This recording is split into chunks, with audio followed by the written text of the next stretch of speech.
రంగస్థలం నటులు Tummalapalli Kalakshetram development committee మాజీ member మాజీ కార్పొరేటర్ కాకు మల్లికార్జున యాదవ్ ఆధ్వర్యంలో బుడమేరు వరద ముంపుకు గురైన రంగస్థలం కళాకారులకు గ్యాస్ స్టవ్లు రైస్ కుక్కర్లను అందించడం జరిగింది। ఈ సందర్భంగా కాకు మల్లికార్జున యాదవ్ మాట్లాడుతూ ఎన్ని కోట్ల ఆస్తు ఉన్నా ఎంత పెద్ద ధనవంతులు ఉన్నా ప్రకృతి వైపరీత్యాల ముందు అందరూ సమానమేనని ఈ బుడమేరు వరద ముంపు నిరూపించిందని అన్నారు। నారా చంద్రబాబు నాయుడు నిరంతరం రేయనక పగలనక కష్టపడి అధికారులను పరుగులు పెట్టించడం వల్ల త్వరగా బయటపడగలిగామని చెప్పారు। అయినా ఇంట్లోని గృహోపకరణాలన్నీ పూర్తిగా పాడైపోయాయని ప్రతి కళాకారుడికి ఒక గ్యాస్ స్టవ్ కుక్కర్ని వారికి కావాల్సిన దాన్ని అందించడం జరిగిందని అన్నారు। ఇది అందించడం వలన కళాకారుల్లో ఎంతో ఆనందాన్ని చూశానని దీనికి సహకరించిన ఏబిఎస్ స్కూల్ విశాఖపట్నం మా అన్నగారు మాలకొండయ్య సహకారంతో అందించడం జరిగిందని చెప్పారు। మరి ముఖ్యంగా మహిళా కళాకారులు సంతోషాన్ని వ్యక్తం చేశారని కళాకారులకు అందించడం ఆనందాన్ని ఇచ్చిందన్నారు।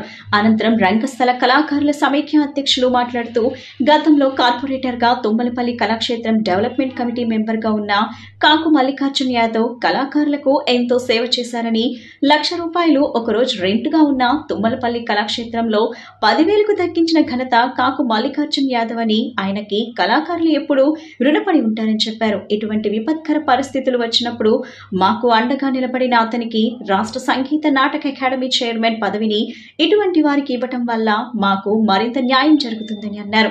ఏబిఎస్ స్కూల్ అధినేత కాకు మల్లికార్జున యాదవ్ సోదరులు మాలకొండయ్య మాట్లాడుతూ నారా చంద్రబాబు నాయుడుకి వరద బాధితుల సహాయం కోసం నిన్ననే మా సోదరుడితో పాటు వెళ్లి చెక్కును అందజేయడం జరిగిందని అన్నారు।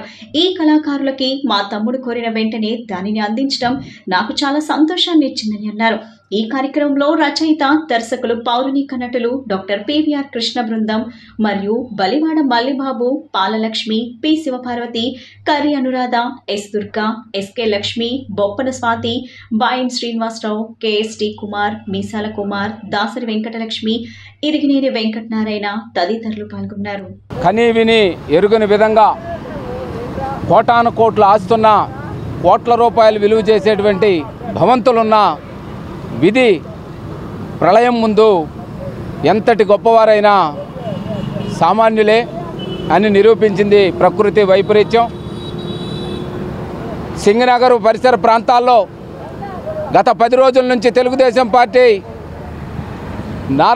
జాతీయ అధ్యక్షులు నారా చంద్రబాబు నాయుడు గారు నిరంతరం కృషి చేస్తూ వారి కృషి ఫలితంగా మొత్తాన్ని క్లియర్ చేయగలిగినప్పుడు కూడా ఇళ్లల్లో బురద గ్యాస్ స్టవ్ల్లో బురద చేరి బర్నర్స్ కూడా పనిచేయని పరిస్థితి, డబుల్ కాట్ మంచాలు కూడా ఉబ్బి పొడుమైపోతున్నటువంటి పరిస్థితి। ఈ సందర్భంలో రకరకాల సేవలు చేస్తున్నప్పటికి కూడా కళాకారులకి ప్రత్యేకంగా విజయవాడ నగరంలో కళాకారులకు ప్రతీక సింగనగర్ ప్రాంతంలో వరద ముప్పుకి గురైనటువంటి కళాకారులని రంగస్థల పౌరాణిక సాంఘిక నటులని ప్రత్యేకంగా ఈరోజు దగ్గరికి తీసుకొని గ్యాస్ స్టవ్లు కుక్కర్లని పంపిణీ చేయడం జరిగింది।